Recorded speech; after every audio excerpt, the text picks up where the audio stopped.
Assalamualaikum warahmatullahi wabarakatuh.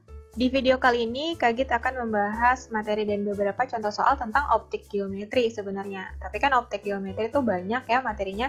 Nah, di sini dimulai dari mikroskop dulu. Oke, di layar sudah disediakan gambar dan beberapa rumus yang berlaku. Tapi di sini Kak Git mau jelasin dulu ini sebenarnya konsepnya bagaimana. Jadi, mikroskop itu punya dua lensa ya, lensa positif.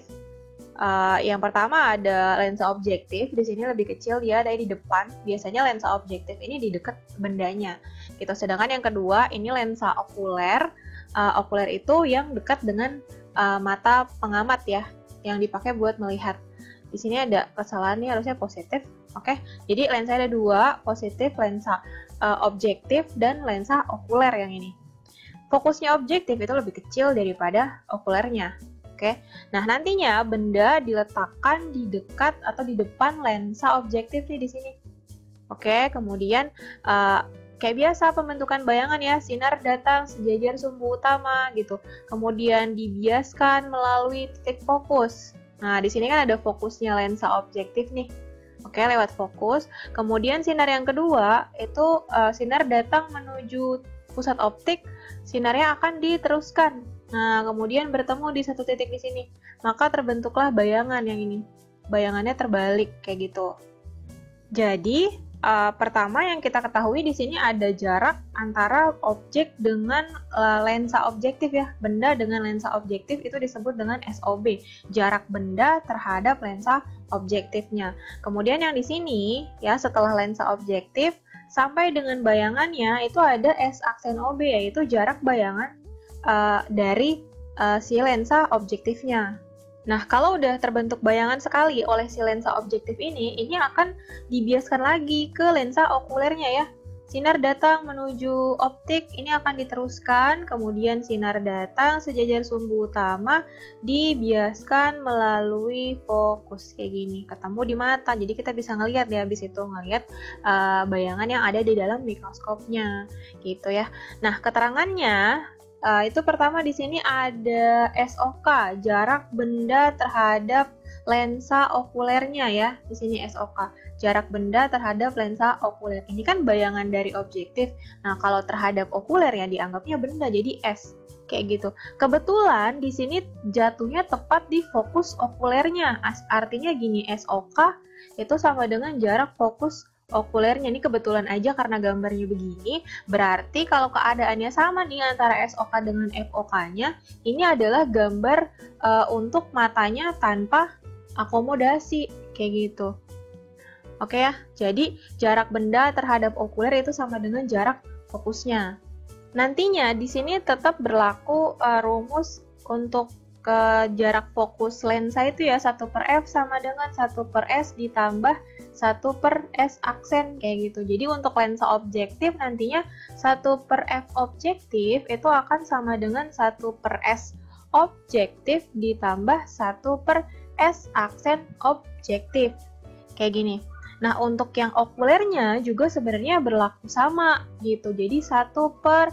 Fokusnya okuler itu sama dengan 1/S okuler ditambah 1/S aksennya okuler. Tapi yang harus diperhatikan di sini, si S aksennya okuler ini udah ketemu dengan matanya pengamat gitu. Jadi biasanya S aksen okuler itu yang digunakan adalah minus SN-nya. SN itu titik dekat mata atau jarak baca mata normal. Kalau nggak diketahui di soal, biasanya dipakai 25 cm gitu. Nah, kenapa ada tanda negatifnya? Ini karena sudah ada di belakang lensa. Jadi bayangannya di sini tuh sifatnya maya. Kayak gitu ya. Berarti untuk rumus yang okuler ini bisa berubah kayak gini. 1/FOK itu sama dengan 1/SOK dikurang 1/SN. Boleh kayak gini ya. Selain berlaku rumus ini, rumus untuk menentukan titik fokus ya, terus berlaku juga rumus perbesaran bayangan, yaitu S aksen per S ya.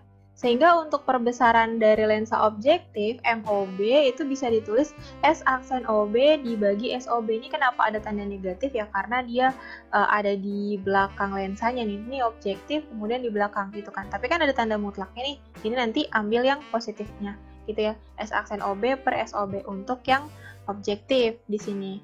Kemudian di sini perbesaran lensa okulernya ketika tanpa akomodasi dan akomodasi maksimum itu dibedakan. Pertama, untuk tanpa akomodasi, tadi kan SOK sama dengan FOK gitu ya.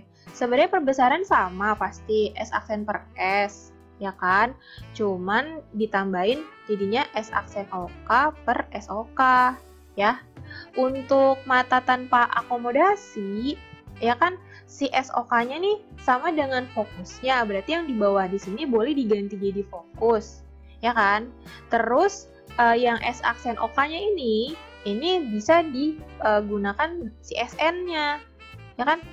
Nah, tinggal diganti sama SN. Jadi sebenarnya sih sama aja secara simbolik, cuman diganti gitu ya, karena ketentuan ini ketika tanpa akomodasi jarak benda ke okuler itu sama dengan ke fokusnya, sedangkan S aksennya jarak bayangannya itu menggunakan jarak baca mata normal atau titik dekat mata. Lalu ada panjang mikroskop di sini. Panjang mikroskop tuh kalau digambar ini, nah, dari lensa objektif sampai dengan lensa okuler.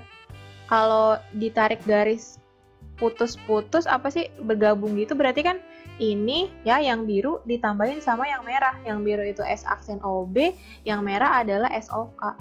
Makanya diperoleh panjang mikroskop itu sebenarnya D sama dengan S aksen OB ditambah SOK gitu ya. Cuma untuk mata tanpa akomodasi kan SOK bisa diganti sama FOK ya.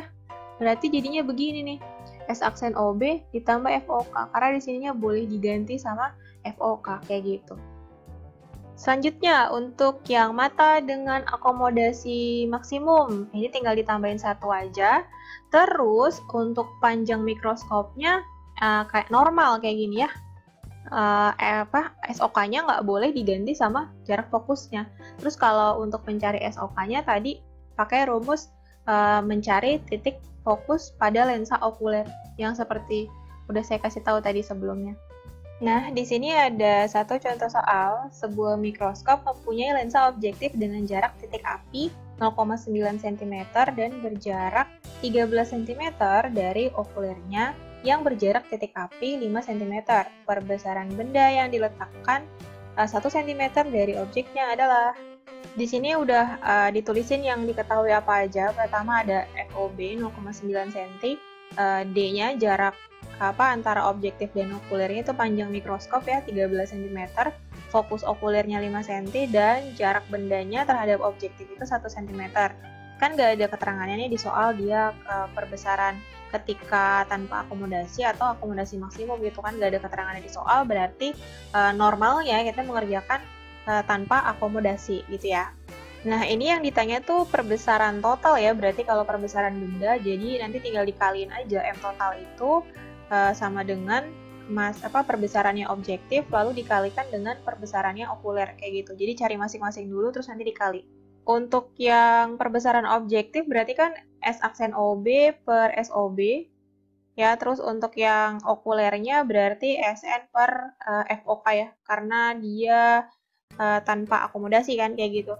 SN-nya nggak diketahui, berarti kita pakai di sini 25 cm. Oke, FOK-nya udah ada, tinggal nyari S aksen OB dulu berarti ya.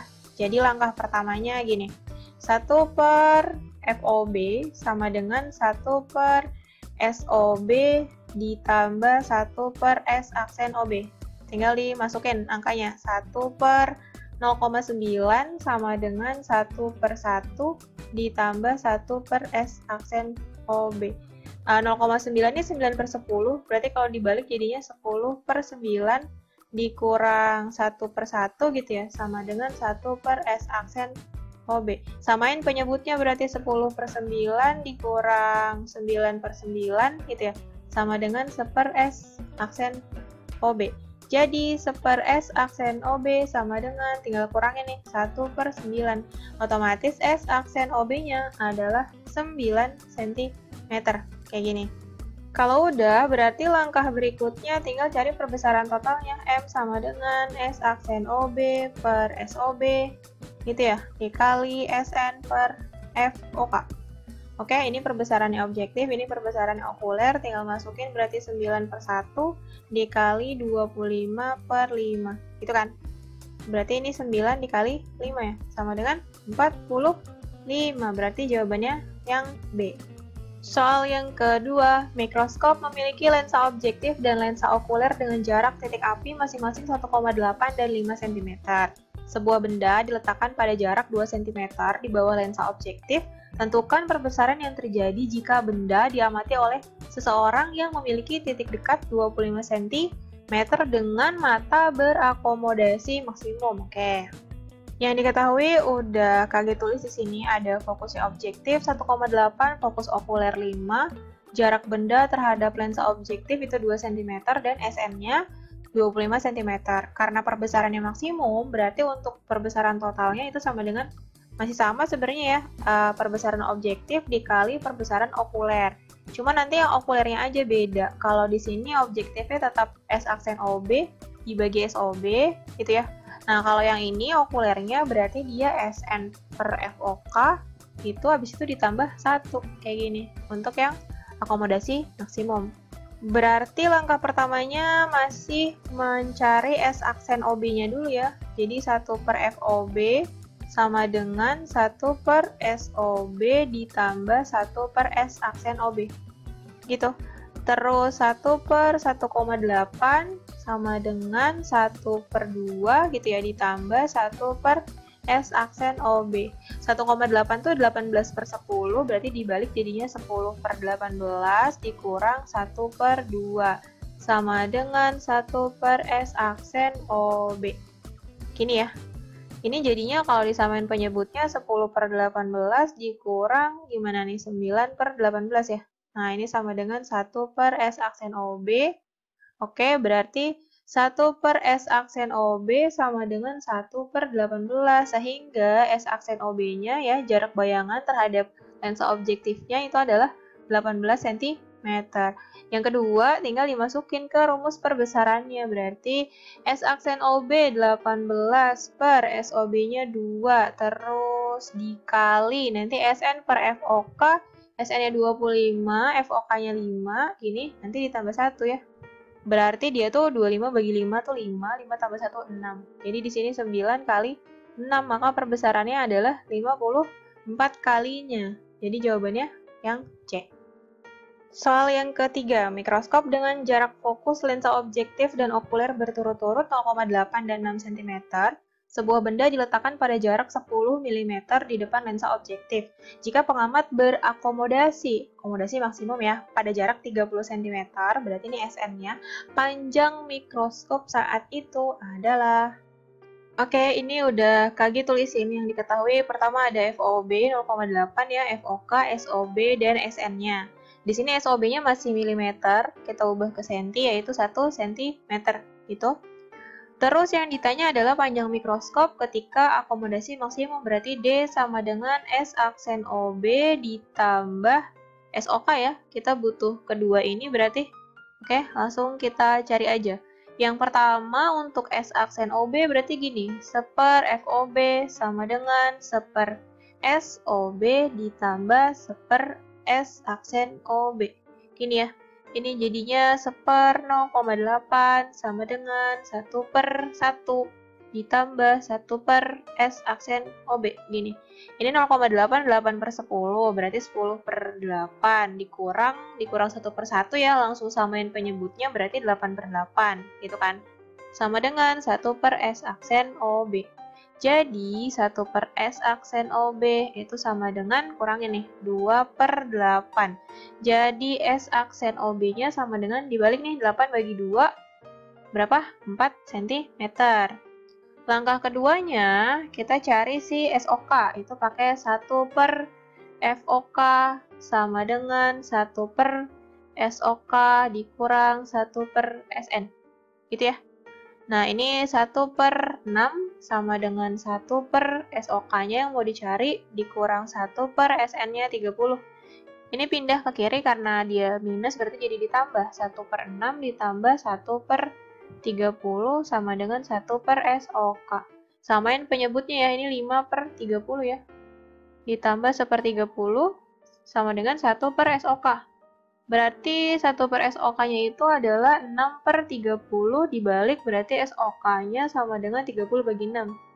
5 cm, sehingga panjang mikroskopnya tinggal ditambah 4 cm, ditambah 5 cm, jadinya 9 cm. Berarti jawabannya yang C.